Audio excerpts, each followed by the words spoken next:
Hello friends, welcome to Indian study पर आपका स्वागत है। दोस्तों, आज की इस वीडियो में मैं आप लोगों के लिए हिंदी का टेस्ट लेकर के आया हूं, जो कि आपके आने वाले एग्जाम्स यूपी जेल वार्डर के लिए बहुत ही ज़्यादा इंपॉर्टेंट है। तो वीडियो को एंड तक जरूर देखिएगा, क्योंकि लास्ट में मैं आपसे क्वेश्चन भी पूछूंगा और उसका आंसर आपको कमेंट बॉक्स में बताना होगा। तो चलिए दोस्तों, स्टार्ट करते हैं और देखते हैं पहला क्वेश्चन। साथ ही साथ इस वीडियो की पीडीएफ डिस्क्रिप्शन में टेलीग्राम चैनल का लिंक दिया हुआ है, वहां से आप प्राप्त कर लीजिए। टेलीग्राम चैनल पर आप जरूर से ऐड हो जाइए, क्योंकि मैं वहां पर आपको दिन भर में काफी अपडेट प्रोवाइड करवा रहता हूं। तो चलिए स्टार्ट करते हैं और देखते हैं पहला क्वेश्चन। पहला क्वेश्चन, अमीर खुसरो ने हिंदी का भाषा के रूप में सर्वप्रथम अपने किस ग्रंथ में प्रयोग किया था? तो किस ग्रंथ में प्रयोग किया था? तो आपका सही आंसर हो जाएगा खालिक बारी। जी हाँ दोस्तों, पहला ऑप्शन आपका बिल्कुल क्या हो जाएगा, करेक्ट हो जाएगा। अमीर खुसरो ने हिंदी भाषा के रूप में किस ग्रंथ में इस भाषा का प्रयोग किया था? खालिक बारी। एक मनहई के दुई बेटवा रहेन, ओ माँ लोरा अपने बाप से कहिद दादा। ये जो आपकी पंक्ति दी हुई है, यह अवतरण हिंदी की किस बोली में है? जल्दी बताओ, यानी कि ये किस बोली के अंतर्गत ये अवकरण आएगा? तो ये अवधी बोली है। तीसरा ऑप्शन आपका बिल्कुल करेक्ट है। निम्नलिखित में से कौन सा स्वर नहीं है, ये हमसे पूछा गया है। तो जल्दी बताइए, कौन सा स्वर नहीं है, ये हमसे पूछा गया है। तो आपका जो सही आंसर हो जाएगा वह क्या हो जाएगा? जा। जा जो है वो एक स्वर नहीं है। तालब व्यंजन कौन से हैं? जल्दी बताओ। तो तालब से या तालु से बोले जाते हैं। तो पूरा चा वर्ग ही बोला जाता है, चा छा जा झा णा। यानी कि इस क्वेश्चन का दूसरा ऑप्शन आपका बिल्कुल करेक्ट है। निम्नलिखित में से किस शब्द की वर्तनी अशुद्ध है, गलत है? उद्घाटन। जल्दी बताओ, कौन सी वर्तनी जो है वो अशुद्ध है? तो आपका सही आंसर क्या हो जाएगा? तीसरा ऑप्शन आपका बिल्कुल क्या है, अशुद्ध है। नेक्स्ट क्वेश्चंस की तरफ चलें। तो तीसरा ऑप्शन बिल्कुल करेक्ट है। निम्नलिखित में से शुद्ध वर्तनी वाला शब्द बताइए। शुद्ध वर्तनी वाला हमको शब्द बताना है। हरणैक सिपू, यानी कि दूसरा ऑप्शन जो है वो आपका बिल्कुल करेक्ट है। नेक्स्ट क्वेश्चन, दुस्साहस शब्द का उपसर्ग चुनिए। दुस्साहस शब्द में कौन सा उपसर्ग है? तो दुस्साहस शब्द में कौन सा उपसर्ग है? दुस उपसर्ग। पहला ही ऑप्शन करेक्ट। कौन सा दोस्तों? पहला ऑप्शन करेक्ट। सजावट शब्द का प्रत्यय बताइए कि सजावट शब्द में कौन सा प्रत्यय होगा? तो सजावट शब्द का जो प्रत्यय होगा वो क्या हो जाएगा? सजावट शब्द में जो प्रत्यय होगा वह हो जाएगा आपका आवड प्रत्यय। दूसरा ऑप्शन करेक्ट। नेक्स्ट क्वेश्चंस के धातु में प्रत्यय जोड़ने से बने शब्द क्या कहलाते हैं? तो धातु में अगर हम प्रत्यय जोड़ दो उसको हम कृदंत शब्द कहते हैं। दूसरा ऑप्शन करेक्ट। जय पराजय में कौन सा समास है? जय पराजय में कौन सा समास है? तो देखो, बीच में अगर लाघव चिन्ह या योगव चिन्ह आपको दिख जाए तो आप द्वंद्व समास लगा दो। क्रोध शब्द का पर्यायवाची बताइए। क्रोध का पर्यायवाची क्या होगा? तो अमरस, ये क्रोध का पर्यायवाची होगा। दूसरा ऑप्शन करेक्ट। निर्दय शब्द का विलोम शब्द क्या होगा? निर्दय शब्द का हमको विलोम शब्द बताना है। तो सदय जो है ये निर्दय शब्द का विलोम शब्द होगा। तीसरा ऑप्शन करेक्ट। उन्मीलन शब्द का विलोम शब्द बताइए। उन्मीलन शब्द का विलोम शब्द बताइए। तो उन्मीलन का विलोम शब्द हो जाएगा अवमीलन। तीसरा ऑप्शन करेक्ट। क्या? तीसरा ऑप्शन करेक्ट। जिसे किसी वस्तु की स्पृहा ना हो के लिए एक शब्द क्या होगा? वाक्यांशों के लिए एक शब्द आपको बताना है। जिसे किसी वस्तु की स्पृहा ना हो, तो वाक्यांशों के लिए एक शब्द क्या हो जाएगा? तो उसको बोलेंगे हम निस्पृह। दूसरा ऑप्शन करेक्ट। निम्नलिखित में से विशेष विशेषण युग्मों में एक गलत है, वो हमको बताना है। कौन सा गलत है? सर्व सुलभ, ताजी रोटी, कर्मनिष्ठ या भाव बेहल। तो यहाँ पर जो आपका सही आंसर हो जाएगा वह कौन सा ऑप्शन हो जाएगा? ऑप्शन नंबर बी, ताजी रोटी।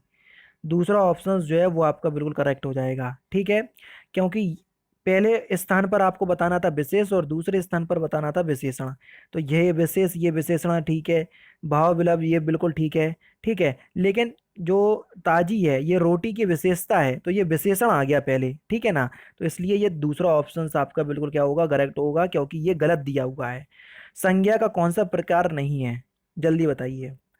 व्यक्तिवाचक संज्ञा होती है, जातिवाचक संज्ञा होती है, भाववाचक संज्ञा होती है, देशवाचक कौन सी संज्ञा होती है? मैंने तो कभी पढ़ा ही नहीं है। तीसरा ऑप्शन करेक्ट। निम्नलिखित शब्दों में से पुल्लिंग शब्द का चयन कीजिए, कौन सा शब्द जो है वो पुल्लिंग शब्द है, ये हमसे पूछा गया है। तो जल्दी बताओ, पुल्लिंग शब्द का चयन करना है। सूची पत्र, ये एक पुल्लिंग शब्द है, पहला ऑप्शन करेक्ट। एक प्रतिभा संपन्न छात्र का विशेषण क्या होगा? एक प्रतिभा संपन्न छात्र का विशेषण क्या होगा? तो एक प्रतिभा संपन्न छात्र का जो विशेषण होगा उसको बोलेंगे हम मेधावी, यानी कि चौथा ऑप्शन करेक्ट। निम्नलिखित में से विशेष पद है, जल्दी बताइए, निम्नलिखित में से विशेष पद है, कौन सा विशेष है? अग्नि, अग्नि जो है वो एक विशेष शब्द है। भाववाचक संज्ञा के अंतर्गत क्या आते हैं? पशु पक्षी नहीं, दिशाएं आदि नहीं, आभूषण नहीं, गुण दोष ये बिल्कुल ठीक है। दूसरा ऑप्शन आपका बिल्कुल करेक्ट है।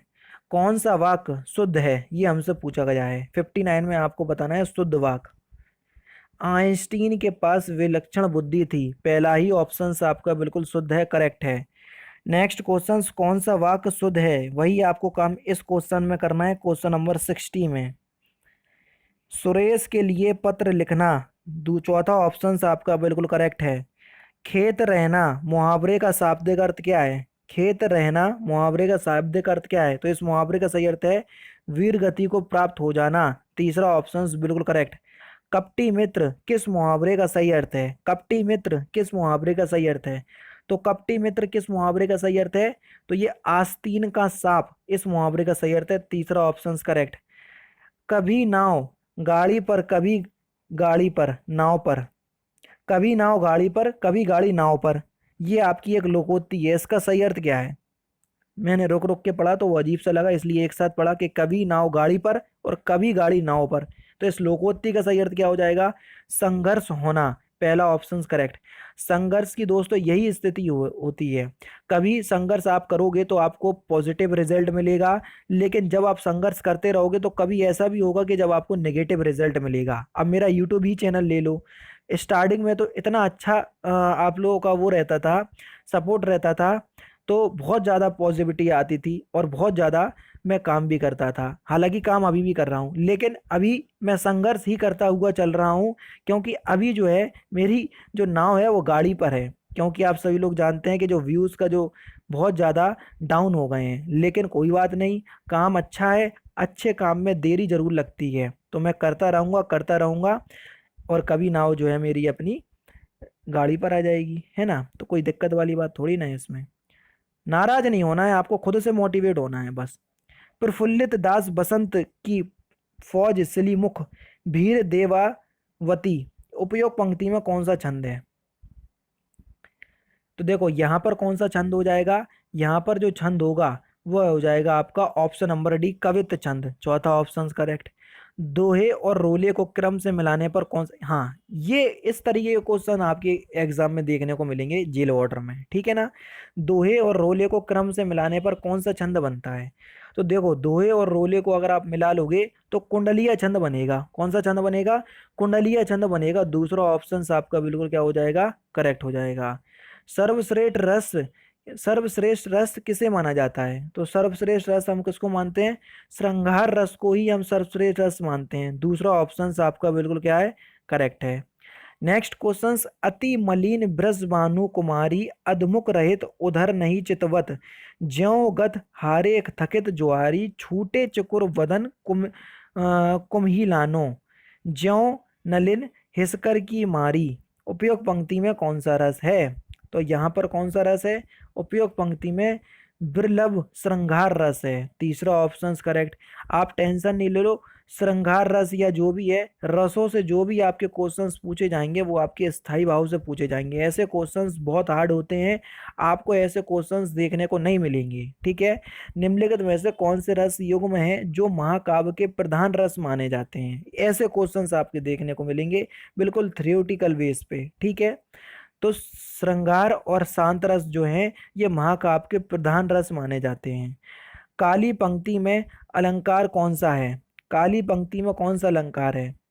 तो देखो यहाँ पर जो आपका अलंकार होगा वह होगा आपका उपमा अलंकार, दूसरा ऑप्शन करेक्ट।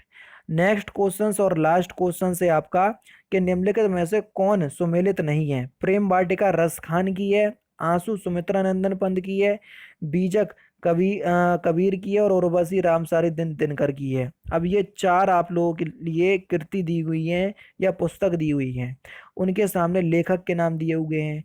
एक नाम जो है वो गलत है, उसी नाम को आपको छांट करके बताना है। तो ये क्वेश्चंस आप लोग मुझे कमेंट बॉक्स में बताएंगे इस क्वेश्चंस का आंसर।